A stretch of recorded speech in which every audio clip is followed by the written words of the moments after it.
Okay. Hi, James. How are you? I'm well, Doug. Nice to talk with you. Well, thank you for coming on this show. I appreciate it. So you've got a book out, which sounds really interesting. I read through the sort of preview synopsis of it.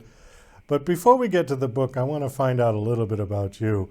Have you been a writer your whole life, or what have you done for your whole life so far? Well, I'm a former high school history and psychology teacher who converted to capitalism, got my MBA, and then had a long business career. My writing career didn't begin until I retired. And while grappling with the rigors of retirement, I had some extra time and had done a lot of research uh, on historical stories and events that were of interest to me. And consequently, it launched a writing career. So I really haven't been writing for more than 5 or 6 years. You said converted to capitalism. Were you formerly a socialist? Well, I was a high school teacher, so I guess that that is counts. Yeah. socialist light. Socialist light. Yeah. Okay. So, how did you get interested in this particular topic about Wisconsin loggers? Many years ago, I read an article from an old newspaper in Eau Claire, Wisconsin. I think the article was from 1930s, and it reported that these loggers in northern Wisconsin had found the petrified body of a man inside one of the trees they cut down. Well, I had to know who this person was. How did they get there? What were they doing there? Uh, and so I began researching. And in the course of trying to find out information about uh, this event, I gathered a great deal of information about logging. Information was so hard to find, I went to logging payroll records and land leases and purchases, and just had this wealth of information about logging from 1900 to about 1930. It was mostly from Wisconsin, but it covered most of the upper Midwest when logging was occurring in its heyday. Well, with the advent of the internet, I ultimately discovered that article was a hoax, that an enterprising editor had needed a 2-inch fill, and so he wrote this bogus article. But unfortunately, I had spent a lot of research time and had a wealth of information about logging, and some of it was very intriguing. Um, some of it included boys working in a logging camp, and a position that the boys often had was called chickadee, and that's a subtitle of the book, Wisconsin Logging Camp 1921, a boy's extraordinary adventure as a chickadee. And it was the culmination of all of that information following immigrant families. And I intended to write a history, but once the core component of the book was bogus, the historical component, writing a history, was lost. So I simply connected the dots with fiction. I know back in those days, their child labor laws were pretty much non existent. How old were these boys that were working out there? 7 to 10. Oh, really young. Yeah.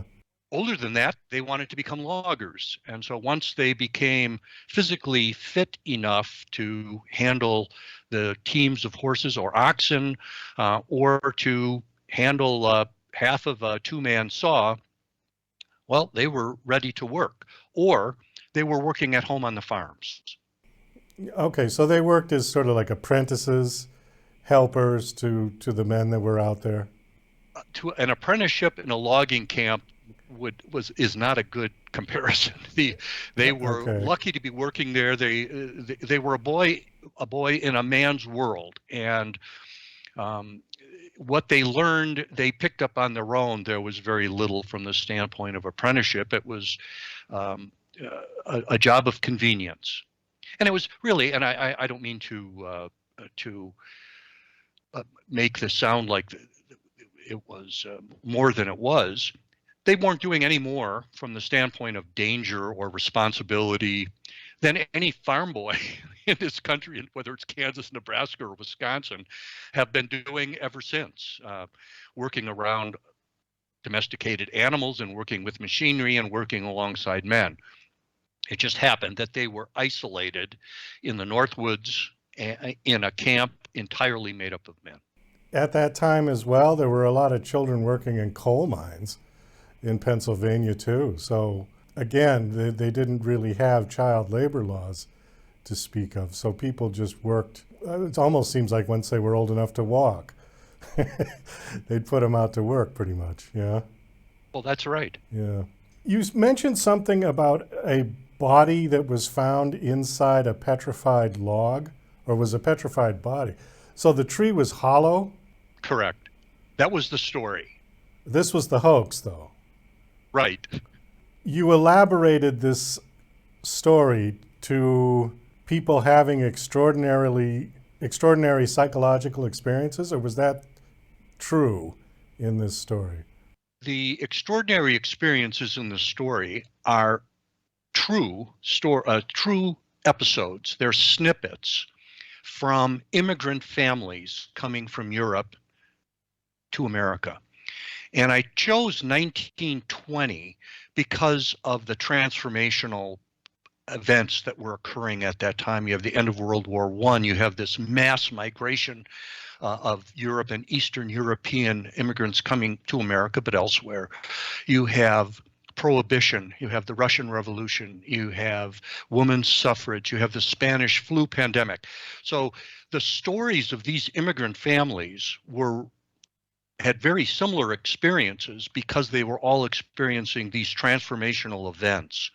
So in the course of researching loggers in northern Wisconsin, I tried to identify those which may have been present at the time of this hoax story. And once the story was found to be fabricated, I had this wealth of information of these extraordinary events that happened to this number of immigrant families.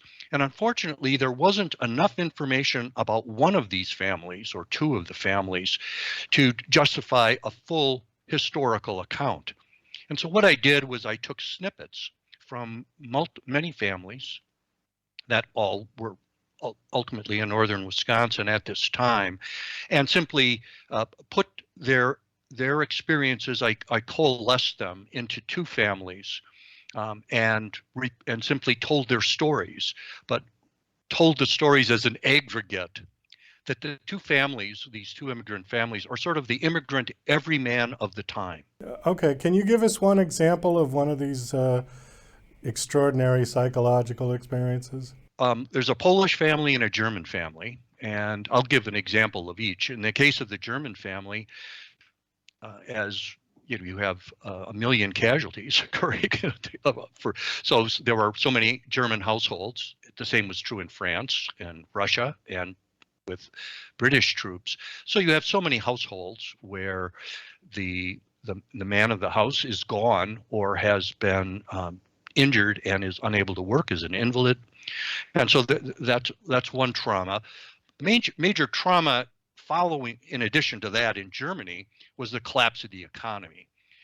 Once they had capitulated, if you remember some of your Econ 101 classes where they talked about inflation, they often used Germany in 1920 as the example, because a loaf of bread might have cost 1 Deutschmark in 1918 or 19, but by 1920 it was 1,000, up to 10,000 Deutschmarks for a loaf of bread. So these families the whole economic system collapsed. So you had black market, you had a barter system in a relatively advanced industrial country of the time of 1920. The second family are Polish boys and who immigrated. And what's unique about their situation is that one of the boys, and I reported this because it was such a surprise to me. My undergraduate degree is history. I taught history. I'm interested. I do a lot of history reading, but I didn't know much about the Polish resistance in World War I. And the Polish resistance in World War I was unique in that you have the Eastern Front cutting right through the middle of Poland. But what is historically remarkable is that you had adversaries to the home country on both sides of the front. So Poland was enemies with Russia and with Germany, and the front is right through Poland. And so if you're a refugee trying to escape the fighting, there really wasn't anywhere safe to go. You went from one enemy's camp to the other enemy's camp. And what made that problematic is that the Russians and the Germans were trying to feed and equip million-man armies on both sides. And so the poor Polish farmers, of course, lost their livestock and their crops and whatever they had of value that could be absconded to support the troop. And so there was a German resistance, just like the French resistance of the Nazis in World War II. You had Polish resistance, and in this, one of the brothers, I tell their story in the book, in their immigration story. The psychological component, because your question, Doug, had said, well, what were the extraordinary psychological events? There are two things I write about. One is ordinary people accomplishing extraordinary things, and book one deals with that. These immigrant families who are destitute with nothing, overcoming all of these obstacles and the transformational historical events that they're challenged with, and making a life of it. But the ordinary people experiencing extraordinary psychological experiences, is actually book number two. Book two deals with the daughter of the main character in book number one, who develops xynoglossia. And xynoglossia is, xyna is foreign, glossia is language. So the sudden, inexplicable onset of the ability to speak a foreign language. Well, that's interesting. And so book two deals with that component. Okay, so book one, which is called Wisconsin Logging Camp 1921, that is out and available now, right? That's correct. When did it release? It released initially in 2015 and was re-released in 2018. And you said book two, and book two is going to be called Willa's Pursuit? That's correct. Coming out in September 2022. Okay, but this is like part one and part two? A loose sequel. A loose sequel, okay. In that the main character in book two is the daughter of the main character in book one, and it takes place in Wisconsin, and there are some similarities, carryover, but it's not intended to be what would most people would think of as a sequel. Now you turn the page and you start up again. This is a different set of circumstances, but it involves the same family. If I read book two first, would I be confused? No. Okay. So they are sort of standalone. They are.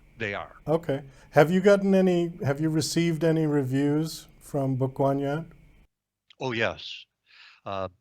It's been very favorably reviewed. Kirkus is one of the large review houses primarily for bookstores, libraries, and whatnot. It's been reviewed on Amazon and Goodreads and Wisconsin or Midwest Book Reviews.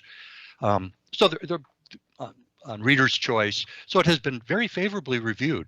Okay, great. Well, we do have to wind this down, James. Unfortunately, we are out of time. Do you have a website that you want to give out, either a personal one or one for the book? Yes, I do. I'd be delighted to share it. It's wisconsinloggingcamp.com. No caps, no punctuation, wisconsinloggingcamp.com. If I mentioned anything that any of your listeners would like additional information on, there's a drop-down menu for connecting to the author. I'd be happy to respond. I like sharing any research that I have found. Well, thank you for coming on this show, and best of luck with the book, and we look forward to book two coming out.